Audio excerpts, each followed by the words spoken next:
शिक्षा के मंदिर में दवाओं का रहस्यमय खेल, बंद कमरे ने खोल दी बड़ी प्रशासनिक पोल। एक्सपायर्ड दवाओं का ढेर और जवाब कई सवाल।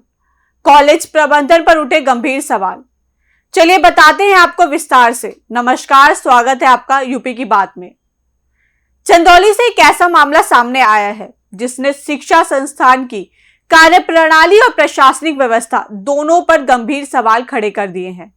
एक कॉलेज परिसर के अंदर बंद कमरे से भारी मात्रा में एक्सपायर्ड दवाओं का जखीरा बरामद हुआ है। बताया जा रहा है कि ये दवाएं लंबे समय से यहां स्टोर की गई थी, लेकिन किसी को इसकी भनक तक नहीं लगी। सबसे चौंकाने वाली बात यह है कि जिस कॉलेज में ना तो कोई डिस्पेंसरी है, ना ही चिकित्सा व्यवस्था का कोई स्पष्ट ढांचा, वहां आखिर इतनी बड़ी मात्रा में दवाओं का स्टॉक क्यों और किस उद्देश्य से रखा गया था?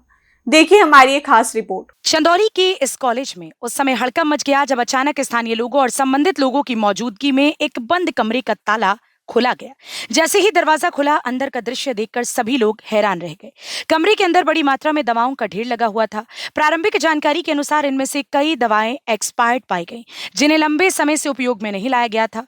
दवाओं की इतनी बड़ी मात्रा देखकर ये सवाल उठना लाजमी है कि आखिर ये स्टॉक यहाँ कब और कैसे पहुंचा और इसे वर्षों तक क्यों सुरक्षित या छुपा कर रखा गया।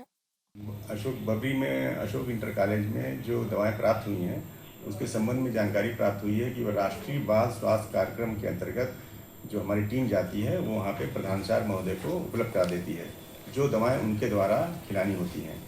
तो ये दवाइयाँ वही जो वहाँ पे रिसीव कराई गई थी, आयरन और एल्बेंडाजोल टैबलेट, वो प्रधानाचार्य के कार्यालय में प्राप्त हुई हैं। इसमें प्रथम दृष्टया प्रतीत होता है कि वो प्रधानाचार्य महोदय द्वारा वो दवाएं बच्चों को खिलाई नहीं गई या कुछ वही दवाएं बची थी। इस संबंध में अपनी एक जो है यहाँ से टीम भेजी है और जो जांच करके विस्तृत रिपोर्ट हमें प्रेषित करेगी।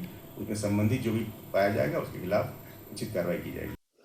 इस पूरे मामले के सामने आने के बाद कॉलेज प्रशासन की भूमिका पर भी गंभीर सवाल खड़े हो गए हैं। स्थानीय लोगों का आरोप है कि जब परिसर में कोई मेडिकल सुविधा या डिस्पेंसरी ही मौजूद नहीं थी, तो दवाओं का इतना बड़ा भंडारण पूरी तरह से संदिग्ध है। वहीं जब इस पूरे मामले पर कॉलेज प्रबंधन से प्रतिक्रिया लेने की कोशिश की गई, तो उन्होंने किसी भी तरह की टिप्पणी करने से इनकार कर दिया। प्रशासन की ये चुप्पी अब मामले को और भी रहस्यमय बना रही है। लोग ये जानना चाहते हैं कि अगर दवाएं वैध थीं, तो उन्हें छुपा कर क्यों रखा गया, और अगर एक्सपायर्ड थीं तो समय रहते उनका निस्तारण क्यों नहीं किया गया। उधर मामला तूल पकड़ने के बाद स्वास्थ्य विभाग भी सक्रिय हो गया है।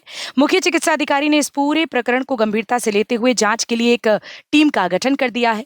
अधिकारियों का कहना है कि मामले की गहराई से जांच की जाएगी और ये पता लगाया जाएगा कि दवाओं की सप्लाई कहां से हुई, उन्हें किसने स्टोर किया और किसकी जिम्मेदारी थी।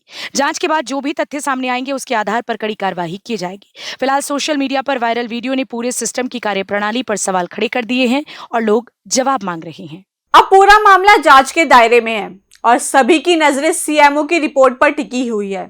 सवाल सिर्फ एक्सपायर्ड दवाओं का नहीं, बल्कि ये भी है कि एक शिक्षा संस्थान में इतनी बड़ी मात्रा में दवाओं का भंडारण आखिर कैसे हुआ और इतने वर्षों तक ये सिस्टम की नजरों से कैसे बचा रहा।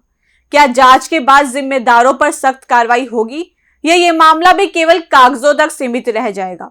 इसका जवाब आने वाले दिनों में सामने आने की उम्मीद है। फिलहाल इस खबर में इतना ही।